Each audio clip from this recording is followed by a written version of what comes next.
You know, I can still remember my thoughts as Endwalker 6.0 wrapped up.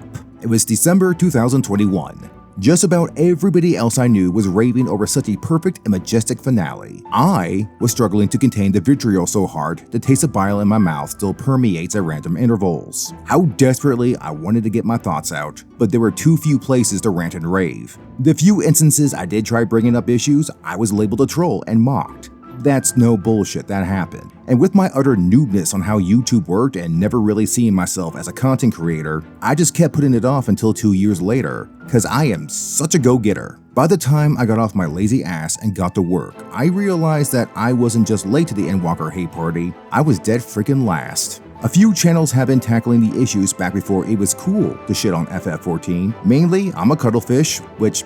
great fucking name, my guy. And our buddies at Echoes of Atheris, both of whom had already been calling Vana a fucking whore for quite some time. Links to both channels will be down below. You should check them out if you haven't already. I was paraphrasing, by the way. Neither channel called her a whore. That is entirely a me thing. They're both far more civilized than I am. And with that intro out of the way, we are finally here, folks. The finale to our Endwalker critique series. And hot damn has it been a trip. The more topics we covered, the more flaws and sheer acts of shallow stupidity we stumbled across. And through it all, almost every single subject came back to a central figure, someone who had pulled the strings behind the scenes for millennia, guiding us, or more accurately, controlling us, towards the outcomes they deemed best, regardless of who got ran over in the process. The only mystery left is who in the right mind still thinks Vana's writing was handled even remotely well. Her story arc has more loose ends than the drugged up conspiracy theorists could ignore. The logical shortcomings were so numerous, you actively must use more effort to ignore them than to address them. But let's not get too far ahead of ourselves. Fuck that, I'm pissed, let's fight. No matter what, there were always those who tried their damnedest to defend the script. Some people are just more trolly and talk shit. I don't waste my time with them. Anybody saying just don't play or get over it, move on, aren't interested in having a discussion. That's fine, do what you want, I'm doing exactly what I want. Tearing this flamboyant mediocrity a new one while blasting Slipknot's people equal shit at full volume. So the whole neighborhood knows what I'm about. Now, some do try in earnest to make good points. They really, truly want to love this game despite its flaws. I don't fault them for that. I just don't want anybody else telling me that the writing in this game was solid.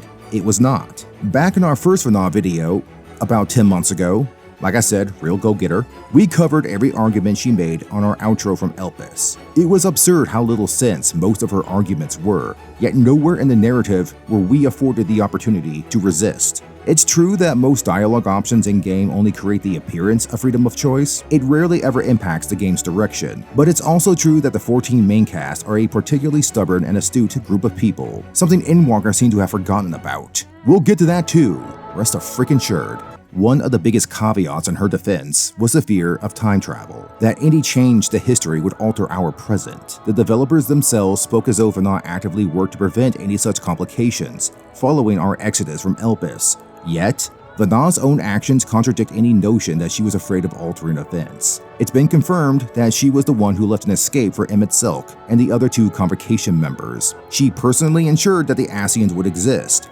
But how did she know they didn't have another method that somehow changed the formula? She's making stuff up while simultaneously refusing to change things. Now, it could be that this is a small difference and thus minimal impact. That's an awfully big risk she chooses to take, at random intervals no less.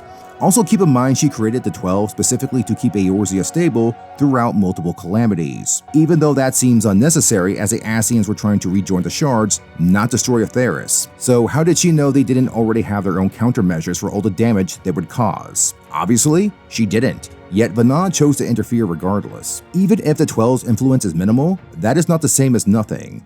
And I'll remind you all, she had no issue throwing Migordsamir to the sword while her Pantheon stood by in the same neighborhood. So some direct interference is perfectly fine. Or the writers were making crap up. I'll let you take a wild guess which direction is most likely.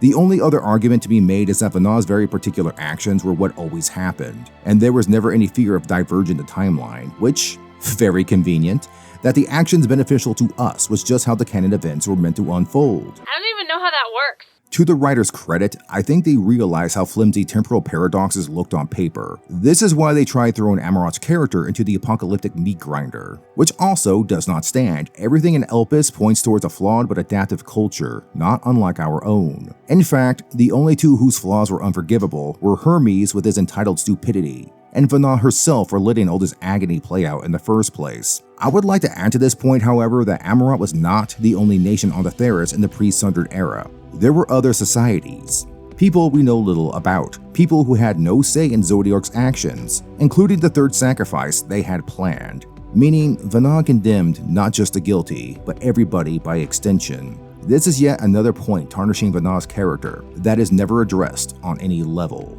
Maybe she had a point though. I mean, think back on all those times in the series where we left others to die because guilt by association is acceptable. The Yulmorans, after Valthri's cruelty was exposed, we judged them guilty and had them all killed to…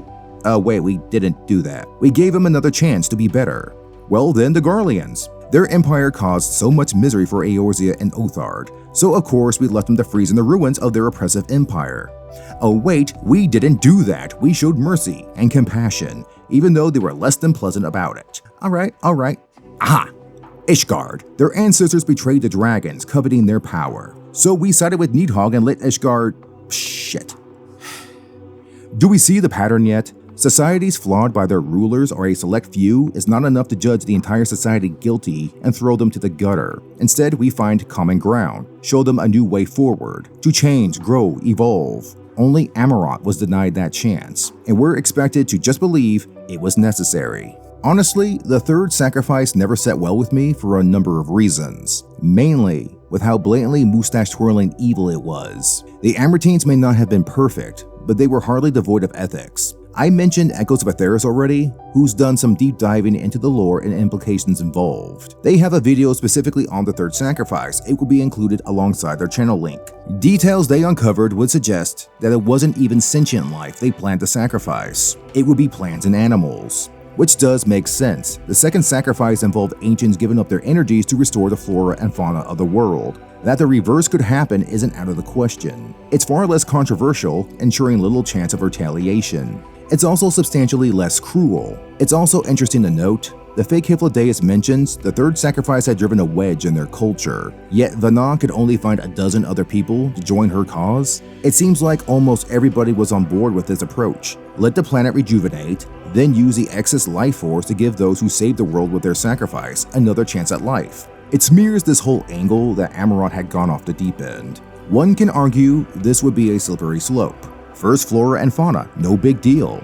Then why not annual sacrifices from the lesser societies? Why not sacrifice the weak to perpetuate the strong? I don't disagree with the dangers this poses, to be very clear. Amarot may have gone back to its usual customs, or they could have gotten far worse. Imagine an entire civilization as twisted as the Ascians. It doesn't paint a pretty picture. My issue, like so much else, is the writers didn't pursue this angle, didn't give it the necessary room to grow, to develop. It was thrown in there to justify a particular outcome, and that's it. The additional details meant to favor Vana is having the opposite effect. Also, since we're discussing her short-sighted nature, I would like to draw attention to the Pandemonium raids, a topic we covered in our last Endwalker video. Laha Brea reveals that he had self-sundered himself to contain the corrupted parts of his soul, and he mentions that he kept that side of himself around just in case something went wrong, because he nearly killed himself in the process. The soul is not meant to be manipulated in this way, and remember that Laha Brea is considered a master of creation magics. He would no doubt be of astute talent. So if he struggled with this procedure on himself, imagine doing it to an entire planet. Hydaelyn's sundering was on a massive scale, encompassing potentially millions. 13 separate times. Statistically, she likely killed scores more people in the sundering with just how unstable a method this would be.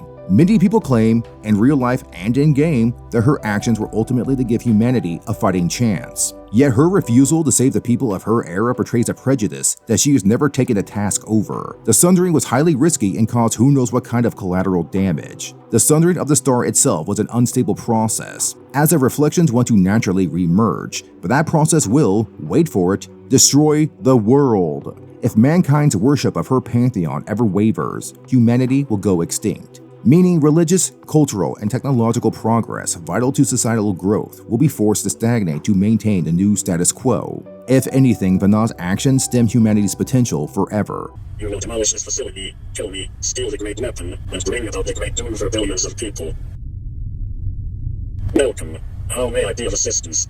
What are you talking about? And what's worse, because this rabbit hole of ours just keeps getting more inane, Vanah never should have had the chance to screw everybody over in the first place. Remember the Echo? We saw for ourselves how she could recollect parts of a conversation that took place several days prior. A vivid account. It's insane how potent the Echo really is. Then recall all the mayhem we caused in Katisis while chasing Hermes. Test animals released from their pens. Damage was likely caused throughout the facility, none of which would be explained by the manufactured memories of Kairos, which is a clustercluck on its own.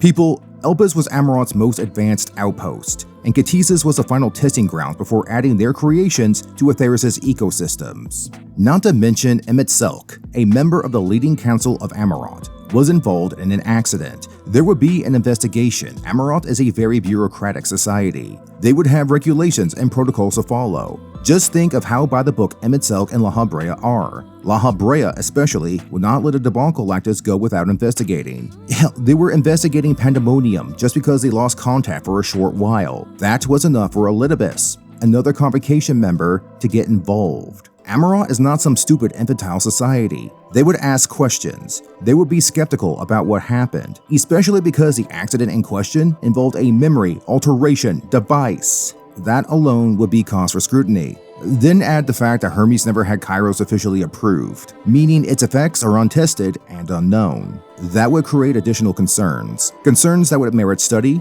analysis, and close inspection of everything surrounding the event. Thus, we return to the Echo. No doubt Amarant will have personnel with the Echo on retainer to investigate when and where the need arises. One look around Katisis would suffice to see our party fighting through the halls, desperate to stop Hermes. Even if we determine that Kairos somehow disrupted the ether around the platform where Meteon unveiled her plans, making it impossible to discern what happened up there, the rest of Katisis would be enough to tell them the altered account does not add up.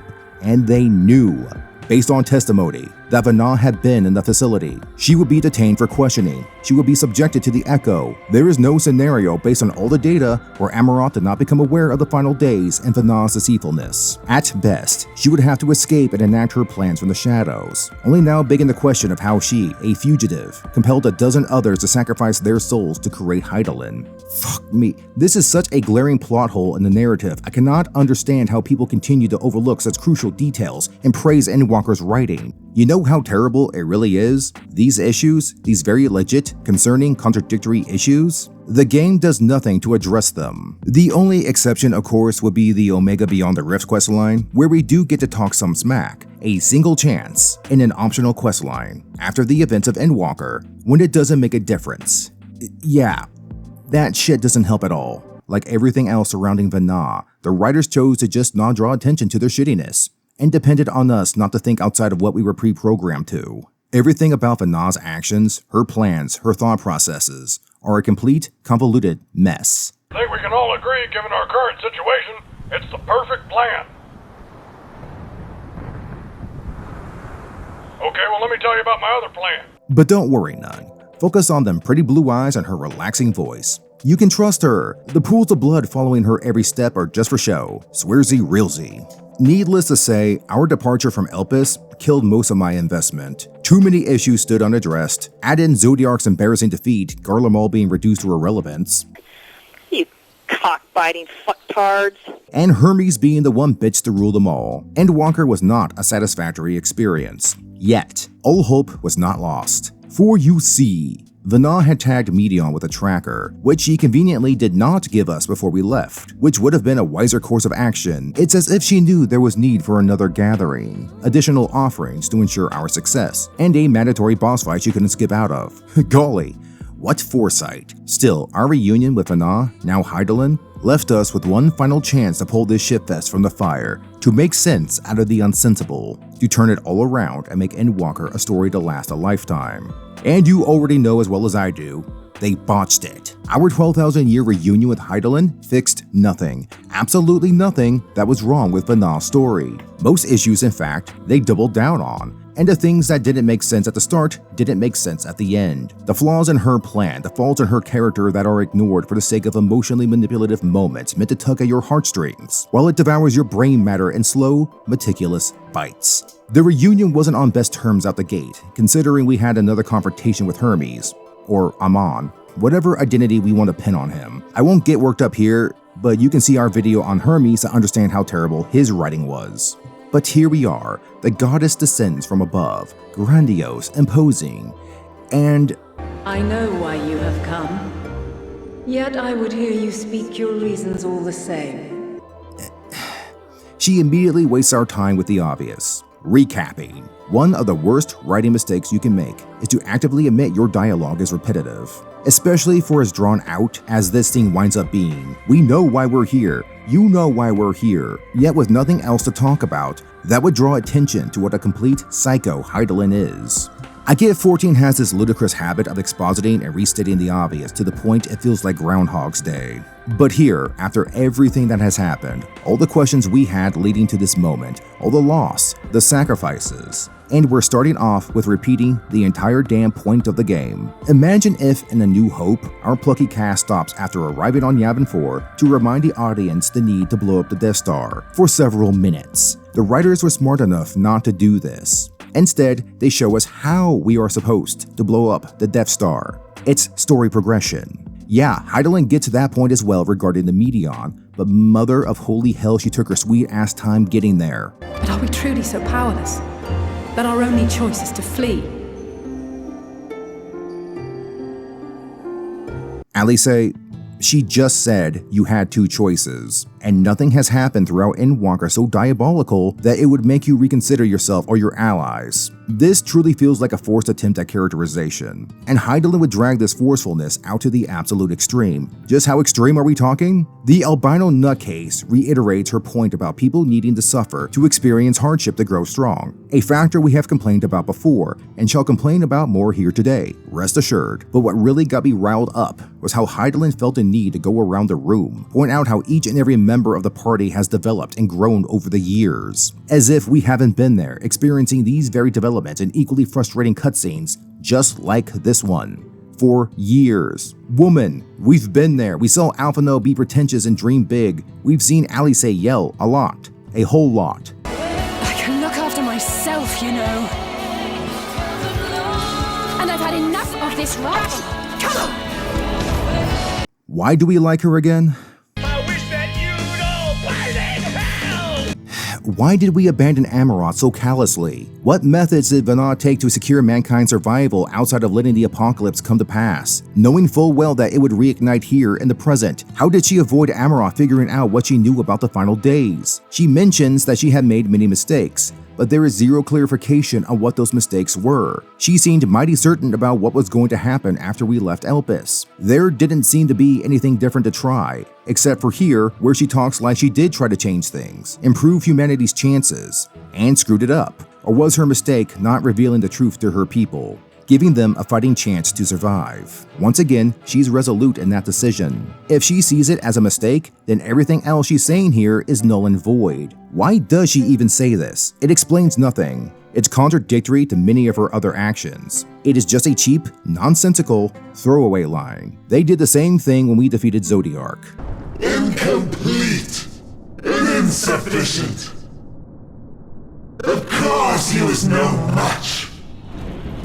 That didn't explain jack all either. Throwaway lines are not meant to fix issues in one's writing. It's meant to distract you from the blatant smuds on the portrait. That ruins the whole image if you're allowed to linger on it. Commenters in past videos have clung to this line, hoping to validate their perspectives. I am sure defenders will do the same here. So, it's doing its job at least. And you know, I can't be the only one who finds it ironic that for a person whose theme song is called Answers, we're never allowed to ask the questions that really mattered. Instead, our whole reunion gets turned into a recap episode. My champion. When all did seem lost, thou never abandoned hope. Except when it came to saving Amaroth from its fate apparently. We gave up on that rather quickly. It was the tea, wasn't it? It wasn't to our expectations, so we had to burn it all to the ground. Oy vey. Then there is a means to confront her. Something broken record. We already know she plays a tracker on Medion. Hydaelyn already told us there were two options. Why are we acting like there's some major plot twist incoming that's going to make all this nonsense suddenly click? And can we please stop pretending that this suffering gives us strength motif was a favor? Somebody needs to call that bullshit out. We don't even do anything that interesting in the fight against Medion. We Leroy Jenkins right into Ultima Thule, almost instantly get killed. That certainly puts a damper on Hydaelyn serving as humanity's hype man, and also makes her look like an imbecile. Everything she did was intended to carry us to the edge of the universe, and it wasn't even resilience or strength of character that let us survive. It was pure dumb luck that Thangrid's desires manifested in Ultima Thule, allowing us to live and proceed, and also stupid of Medion to tell us exactly what we needed to do to advance in her realm. I've torn our whole journey in Ultima Thule apart in a separate video as well. I am very thorough, and vindictive, and thoroughly vindictive. In the end, Hydaelyn's faith in humanity, and us, had nothing to do with humanity's survival. It was mere plot contrivances brought about by a rushed, inconsistent script that saw the universe saved. It makes what she says here appear completely tone-deaf. Her domain is formed of dynamis, pure, absolute, where emotion and memory govern all. Ether will avail you naught.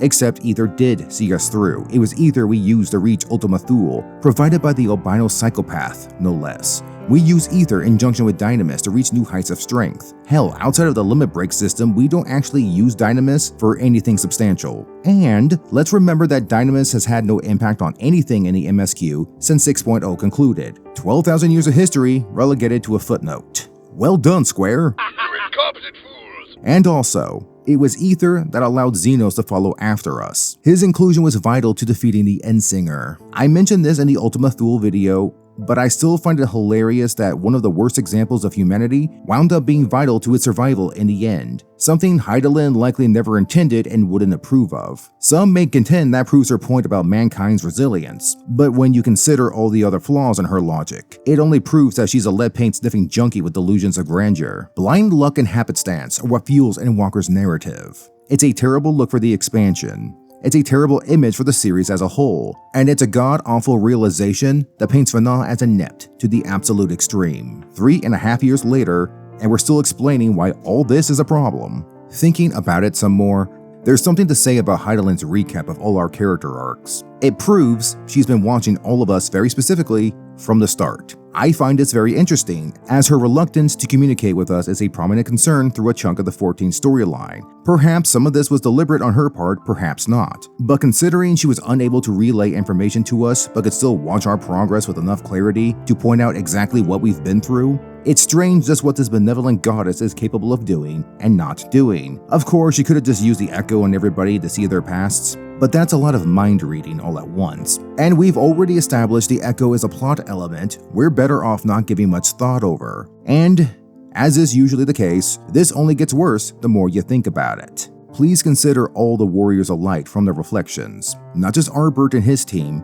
everybody from every world, generations of heroes enlisted to fight back against the Scions, knowing full well by Hydaelyn's own machinations that they were going to die for absolutely nothing. That is not an exaggeration. The reflections rejoined by the Scions, everybody in those worlds were intentionally allowed to die, forever, to empower the Source, to empower us. Specifically, in fact, we've seen multiple examples of the Scions manipulating the warriors of Hydaelyn to speed up the rejoinings. That's what happened with Arbert's party, meaning in the end, Hydaelyn was complicit in the rejoinings and the deaths of those many millions who lived on those worlds, ushering in their suffering for our benefit. We have well established by now, no argument can redeem Vana of her indecisions regarding the final days. What makes this particularly stupid is she still empowered the people of these shards, gave them crystals, gave them strength to battle the Scions, knowing they would lose and fail, intentionally fail. And we know her giving them this strength has taxed her own power over millennia. She actively handicapped herself by aiding people whose outcomes had already been decided for them. By her.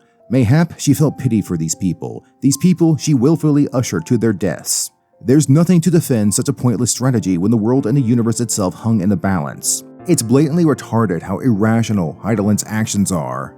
I can understand her empowering the warriors of the Source. Its survival was paramount. But that is it. Everything else was contradictory. Even their struggles and the strength they garnered from them meant nothing, as these reflections would inevitably rejoin the Source, losing their lives, their memories, and everything else that made them who they were. This is why I cannot believe Endwalker was intended to be the finale for Hydaelyn. There's too many details that don't fit into the narrative they vomited out. Why did she unveil so much to the Sharlayans about the final days when they didn't appear in any of the flashback scenes in Elpis when we were expositing? That also contradicts her non-interference, no time-altering rule. Why did she have the foresight to gather massive quantities of Etheric Crystal to power our voyage to Ultima Thule? Yet the fucking Loperids didn't have a single space vessel to evacuate the planet, which she knew was going to happen. They had no way of getting people to the moon for evacuation, and the Sharlayans were only brought in a few centuries ago. Expecting them to build a functioning spaceship at their current level of technology is an absurd notion, when the rabbit pricks already had all the time and resources needed to do it themselves. They have creation magic, people. There was no reason for this to have ever been a problem. Why the hell do people keep defending this expansion? It is backwards levels of horrendous. Disney would struggle to suck this much ass. Many people keep claiming Endwalker is the best installment in the FF14 lineup, for fuck's sake. Bitch about it later. The fact the writers tried so hard to avoid discussing these issues, hoping nobody would notice or forgive them in favor of a simple, emotionally fueled brain fart. They wasted so much energy only to fail. And what's worse, they only wound up creating another set of issues that further handicaps the final product. One of the major writing rules I've preached on this channel is how bad writing infects everything around it, like a virus. It spreads, defiling everything connected to the source of the outbreak, especially when you refuse to admit that there is a problem. Overlooking the discrepancies with Hydaelyn drags every element of Endwalker, a Final Fantasy XIV, down with her, including our main cast, because everybody here in this scene is not acting like themselves. None whatsoever.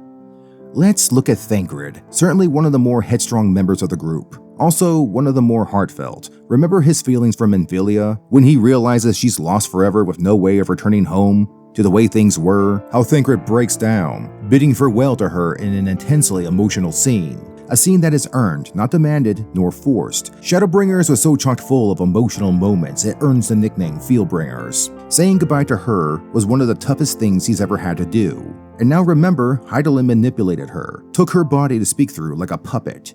Not only using her, but using her to outflat lie about her true nature. Hydaelyn used Minfilia to lie to us, to Thancred. You may be wondering, I certainly have since Shadowbringers. Did Minfilia ever know the truth? Did she understand what Hydaelyn was and embrace her anyways? Or was she kept in the dark? Vana lied and schemed against many, including her followers who helped her create Hydaelyn in the first place. So it's not a stretch of the imagination that she never told her. The only evidence to the contrary will be during the level 89 dungeon where we descend into the ethereal sea. Minfilia's spirit helps us proceed towards Hydaelyn. This may suggest she knew what we were trying to do, but at the same time, it only means that. There's no direct evidence that Minfilia knew that Hydaelyn was a primal. My question is, why the hell isn't Thancred asking these questions? Why is he just standing there like a well-behaved pup, waiting his turn for head pats like fucking Denji? These are relevant concerns. Yet Thancred seems to be very nonchalant about being face-to-face with the entity who manipulated someone dear to him. Thancred is very stubborn. Even against foes out of his league, he doesn't back down and hold his tongue. We saw this repeatedly with Emmett Selk, so that can't be the reason. And let's not forget, Thancred always prioritizes those closest to him. When the final days begin, he asks the Watcher what will happen to the reflections should the source fall. He's clearly devastated to learn that should we fail, the other world shall fall too. We all know he's thinking about Reen, without a single word of dialogue to tell us, because that's who he is. Except, now he isn't. For no good reason. The only caveat to this is during the same cutscene with the Watcher, after one of the very few options to criticize Hydaelyn, this is what he has to say on that. And even if Hydaelyn is not a god in truth, if Minfilia believed that we should trust in her plans, then I choose to do just that. No, Minfilia believed in Hydaelyn, the goddess, not Hydaelyn, the flawed human posing as a god. This isn't a complicated puzzle, folks. The writers didn't want to draw attention to the flaws in their script, so they prohibited any major criticism from the characters. Only in doing so, They made their own characters act antithetical to their own personalities and values. It's also bullshit how the writers pretended to give us the luxury to hate on this albino she-bitch, yet every time we do, it's either ignored, like back at the beginning of the game, or it's slapped down by other characters, like right here in the Watcher's Tower. Even when we're allowed to express ourselves, we're immediately told we're wrong. I may just make a respectable soldier out of you yet. Really, sir? Hell no. Thingrid isn't the only one. Y'shtola, remember at Ultima Thule, when she proclaims she would never give up the search for knowledge, no matter what uncomfortable truths she may uncover. Our sassy waifu laid down her life, not just to advance our path, but to maintain her virtues of truth and progress. Yet here, facing somebody with more answers than Tola could ever hope to ask for, she keeps her little trap shut awfully fierce. Why? That too is out of character for her. Sure, she does ponder one question about the purpose of the Sundering, how that was meant to make us more sensitive to the Dynamis' effects. That question was only meant to validate Hydaelyn's decision. There is no arguing with her, no backtalk. Nobody questioned if there was another way. Even fucking Hermes managed that. Nobody in this group of very determined people debates whether or not they would permit such atrocities while other options may be available. By the way, we know they wouldn't, because we've been in this exact situation before. In Shadowbringers, it was our turn to alter history to avoid an apocalyptic event. While the details were different, the principles and the choices were the same. And remind me, who was the one who orchestrated this opportunity? Ah yes, Grahatia, the fangirl's favorite. He awoke centuries later from the Crystal Tower to a world ravaged by chemical warfare, infighting, sheer madness. With his DNA holding the key to the tower's awesome reservoir of power, he worked alongside the remnants of Garland Ironworks to adapt the powers of both Alexander and Omega to travel through space and time to Novrand, all in a desperate hope to prevent the rejoining and subsequently the Eighth Calamity. Graha had a chance to change the chaos before him for a better result, despite what that might entail for those he left behind. And now he's in front of a woman who refused a very similar path to himself, and he has nothing to say about that. Does he not wonder what dissuaded her from the path he walked? Would he not be abashed, someone who would abandon the greater good as she did, letting her civilization burn to the ground? After all the good they had done, the sacrifices made, she chose to let them burn, and none of them ever knew why. Graha would never choose such a path, because we've seen him refuse it already, and yet he has nothing to say to the one before him who made the opposite choice. Somebody tell me, how is that in line with his character? And he's not the only one, folks. There is another who made similar choices to Vana. What he did was also for the greater good, as people would argue she did, to save the greatest number of lives. Yet, those caught in the crossfire of his machinations weighed heavily upon Urianger's consciousness. He would go on to regret those actions, and thus resolve to change his ways, to trust in those around him towards whatever fate he may face. Urianger reached the exact opposite conclusion to Hydaelyn, inevitably rejecting the same path she did, just like Graha. For fuck's sake, the closest thing we get to a character arc for Urianger in Endwalker was him declaring his refusal to keep his friends in the dark anymore. Not that it went anywhere, mind you.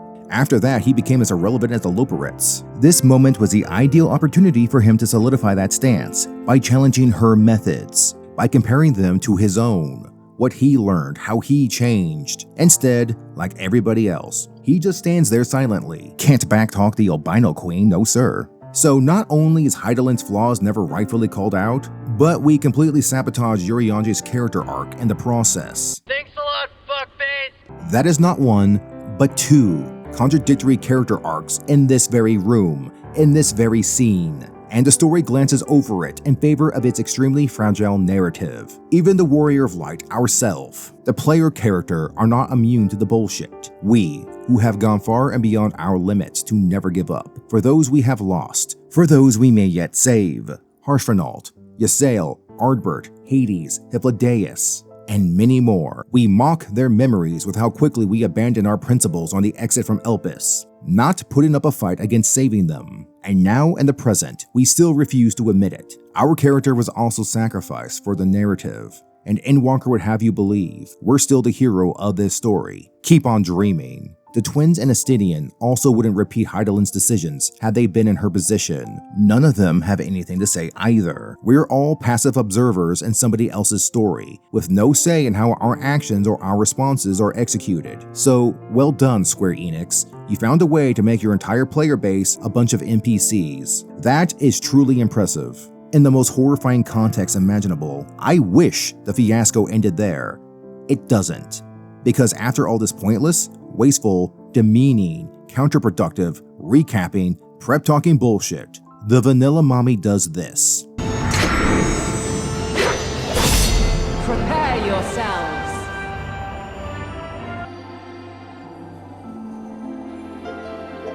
But why though? You sacrificed your entire civilization, let millennia of untold suffering occur, against the desires of anybody else. You made that decision for everyone. You let the cosmos burn, while only Atheris remained safe under Zodiark's protection, at the expense of many thousands of your own countrymen, who you left to suffer in limbo for eons, and you let several other reflections suffer and die, all for this moment, to empower us, to prepare us. And now, you want us to duke it out with you. What happens if you kill us? We've established that the moon isn't a viable option. The Loperites are morons. They'll get us killed before the moon can set sail. There's no countermeasure for the Song of Oblivion. Any refugees that make it to the moon are already good as dead. So if you kill us, you eliminate the last hope of ending the Medion for good. You'll doom humanity and eventually the rest of the cosmos to extinction. And I ask again, why? Fighting us proves nothing. We already beat Zodiark, single-handedly. Okay, we had the Azim crystal, but nobody said that was a cheat code. It still counts. We bested your other half without breaking a sweat. If testing our strength was the goal, we've well surpassed your expectations. Is this meant to be a reminder to yourself that we are still the person you met in Elpis? It hasn't been that long for us, woman. Several days, a week or two at most. There's no reason to think we would have changed. And since this albino mental patient has been keeping tabs on everybody, stalker much, you know exactly who we are, so that can't be it. I can't even think of other reasons why this profound proliferation and stupidity is happening. I'm a go, man. Well, there is one explanation. It's not an in-universe reason, but from the writer's mindsets. This is probably a callback to Elpis, when we had our little bout with Vana. She's a maverick, she is, engaging in acts of violence to express and reveal oneself. Reminds me of a certain murder-sexual buddy of ours. Small multiverse, isn't it? Yeah, the first fight didn't make sense either. It was just there to give us a quick event to stave off the boredom. This is still a video game after all, which is the only reason we're getting a trial boss fight against someone we have no business fighting, who has no business fighting us. Again, this is dumb. References and callbacks are great little writing tools. They can remind you of past events in the story you may well have forgotten about, and without drawing direct attention to them either. It's more artistic. They can connect different events through a common element, or they can make for a pretty sweet gag. Red vs. Blue, a series I have borrowed from considerably, has done this a great many times. I figured if I'm going to bitch about stuff on the internet, I have best throw some humor into the mix, for your entertainment. They have many references spun throughout the show, some smaller ones. Anderson Smith? Well, was it Anderson or Smith? Ander Smith. Private Ander Smith. Ander Smith? Or my name isn't John Elizabeth Andersmith. Oh God, is it? Some goofy ones. That was the worst throw ever. Of all time. Not my fault. Someone put a wall in my way.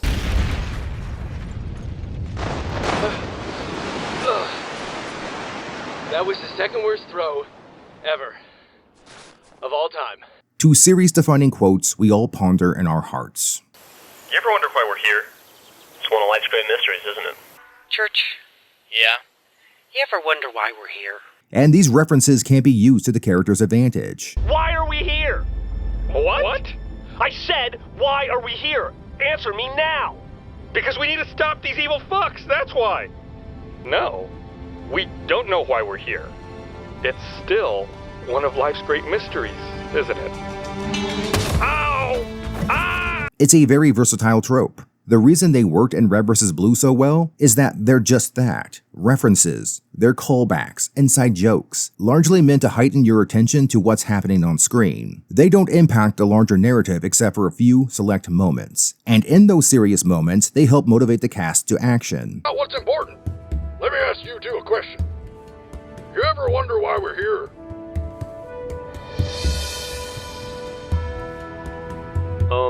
It does seem to be one of life's great mysteries. It serves a purpose. Everything in the story is meant to serve a purpose. Hydaelyn challenging us to a fight serves no purpose. The fate of the universe lies with us, and she's jeopardizing that hope with a retarded callback gimmick. If we die, game over. And all the suffering and backstabbing she did was for nothing. And if she isn't looking to kill us, instead wishing we kill her and put her story arc to a close, then this fight is facilitated at the whims of a madwoman too selfish to finish herself off.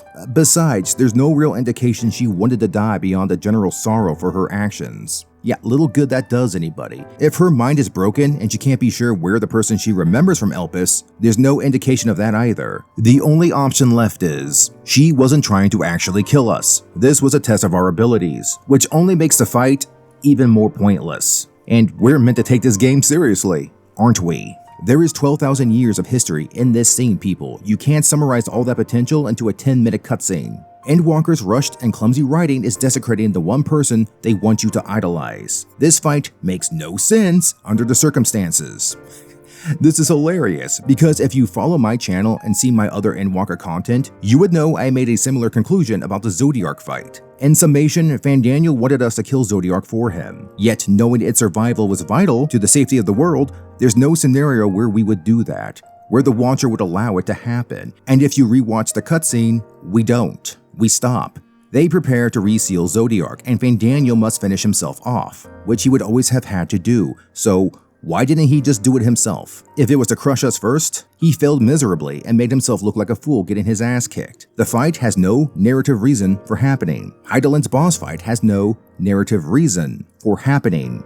2 out of 3 of our major boss battles in Endwalker 6.0 have no sound reason for happening. This is ridiculous. Who wrote this? The best game in the 14 lineup, people. Feast your eyes. It's just a video game, and they're obligated to give us a boss fight.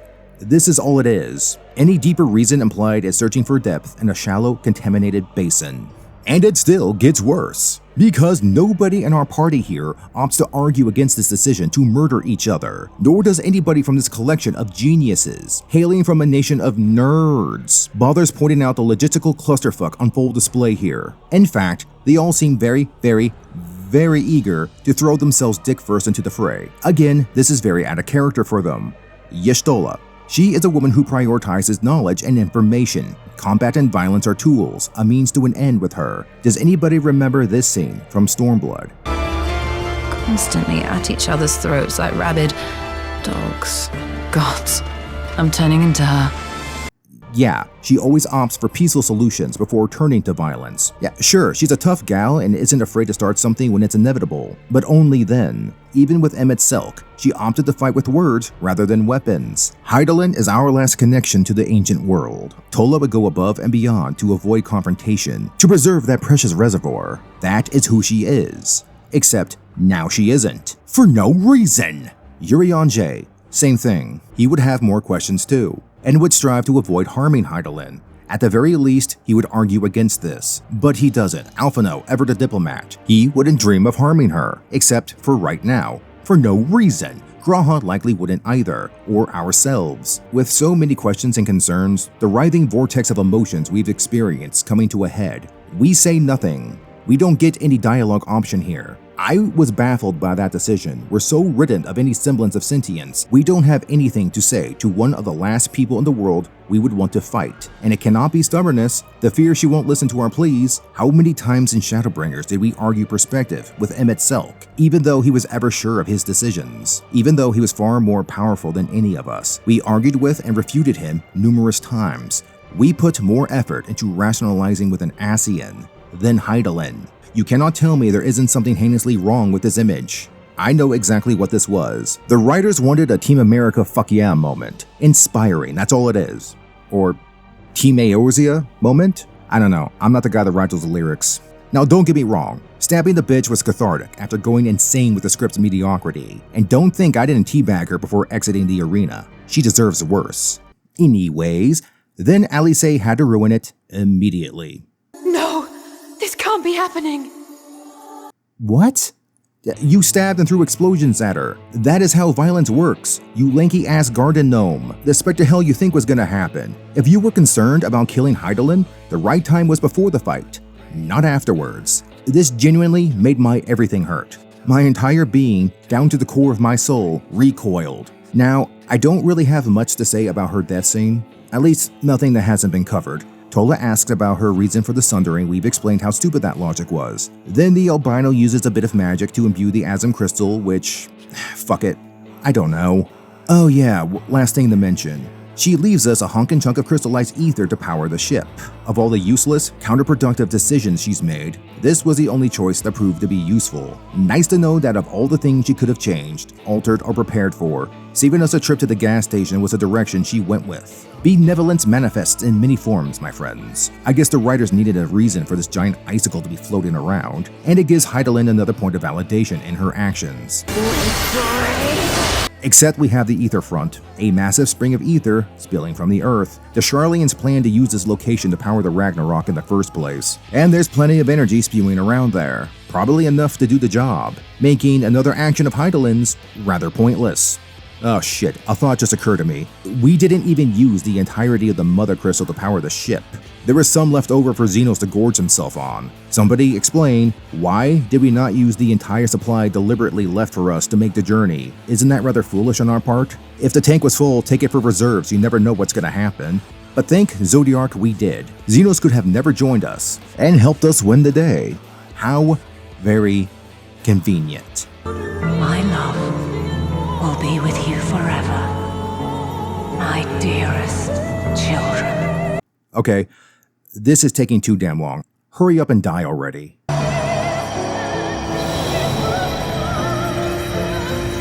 There we go.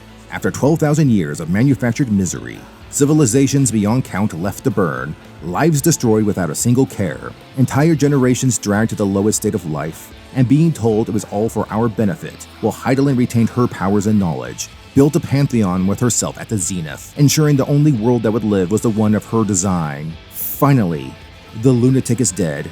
Her soul has been destroyed in the process, ensuring another iteration of her can never plague the universe again. Finally, inner peace. Behold, my friends, true catharsis. This wasn't emotional for the reasons the writers intended. Hydaelyn's death was a blessing to us all. Vana, sweet mother of unholy hell. How did this happen? Shadowbringers created the perfect environment for an epic journey to conclude the Hydaelyn and Zodiark storyline, and we got this rushed fustercluck filled with contrivances, inept preachiness, emotional manipulation, contradictory characterizations, and an obscene message about when and where it's acceptable to abandon people to their miserable deaths. I don't understand why Square rushed the finale. It wasn't like they were in a hurry to kickstart the next expansion and a whole new story arc. All we got was Dawn Trail. Yeah, that was not a story. That was a writer's room, sniffing an expired bottle of glue and wigging out a script. There was no plan, very evidently. Where was the harm in giving us an expansion covering Garlemald's collapse? Meanwhile, the Dynamis, Hydaelyn, can be developed slowly in the background. With that setup, Endwalker would have significantly more leeway to tell its story, and all these elements I have been ranting about over a year in a multitude of videos would never have been necessary. But it's too late. 10 years of development has been ruined because some corporate twatard decided to flush all that potential down the toilet. So one last thing I want to be clear about, something I don't think I've brought up before. I genuinely love morally ambiguous characters, people who walk a thin, fine line between good and evil. They're some of my favorites, because they're honestly the most realistic part of the story, and characters like Vana fit the bill, on the surface at least. A break from reality is nice, but let's face it, a hero only gets a stand on principle when they have an ally who's willing to forego honor and chivalry by stabbing the enemy from behind, so long as they're developed properly. That's the real tragic part of Hydaelyn's story. These issues could have been avoided if they gave her the time needed to make the plotline work. Ambiguous characters work well when they have a bit of breathing room to flex, to subtly integrate the different behaviors that makes them fascinating. Captain Jack Sparrow, a goofy pirate operating seemingly at random, yet he's far more strategic than he lets on. He'll save a damsel on the whim, then hold her hostage the next. He manipulates people to get the outcomes he's after, and yet the fanbase loves him. It goes beyond humor or genius acting on Johnny Depp's part. See, with each questionable behavior, we see something different. Malicious at times, gentle in others. Saves a life on occasion, sells him off to save himself the next. All based on his situation. At his core though, Jack isn't a bad guy. He will choose the right course and often. He may have pawned Will off to settle his debt in Deadman's chest, but he was still operating to find Jones's heart. He no doubt would free Will and his father had he succeeded. We see this at World's End, when he helps Will stab the heart, taking Jones's place. It was all Jack could do to save his life, and you see how visibly shocked he was when it happened. You see his conflict as he ultimately sets aside his ambition to save a friend. Those were 3 movies worth of character building, and it was awesome to experience as a teenager. I be having a southern accent. Y'all. The Bleach manga and anime. There is a humble shopkeeper named Kisuke Urahara, candy shop owner by day, supernatural genius and death god 24/7. Kisuke operates largely from the sidelines. He manipulates our plucky main cast of teenagers, because it's always teenagers. Japan. Anyways, he helps them infiltrate the Soul Society, basically the afterlife, and this aid wasn't out of generosity, but a necessary step in a private war he'd been waging with the true villain of the story, and these actions served to force their hand, exposing them. Now, Urahara shadiness works because for every questionable action, there is a reasonable explanation that everyone can follow and understand, even if it's not apparent. Kisuke was banished from Soul Society and couldn't return, we distinctly see this, so proxies were required to get the job done. Hence the group of teenage infiltrators, along with how the real villain has the power to alter one's senses, making it virtually impossible to capture him. This explains Kisuke's manipulations, why he relied on subterfuge rather than just sharing the truth. And Kisuke does admit to his actions when confronted with them. There's no bullshit, no excuses. Just a confession and an apology. We see his subsequent actions throughout the series aid our heroes in facing the enemy. He does this with no thought of reward. In fact, his exile was thanks to being framed. He was cast out, despite being innocent, and still he fought to uphold the system that wronged him. This further contextualizes his actions, that Kisuke is a man who doesn't operate on personal grudges or pettiness. Kisuke is a good man, but he lives in the world that's extremely flawed.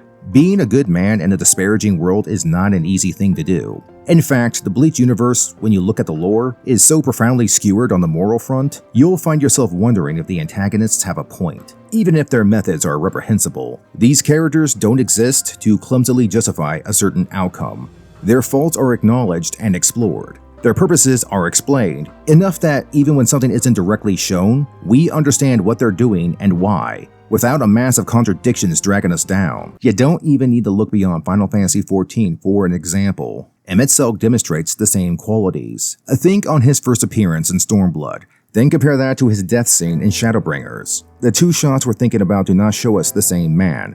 Or do they? Emmett was a man with 12,000 years of baggage on his shoulders. His entire world had been torn apart, and thanks to a certain someone, he never knew why. Imagine how different things might have been if he did. The horrible events he and the other Ascians would beckon may never have happened.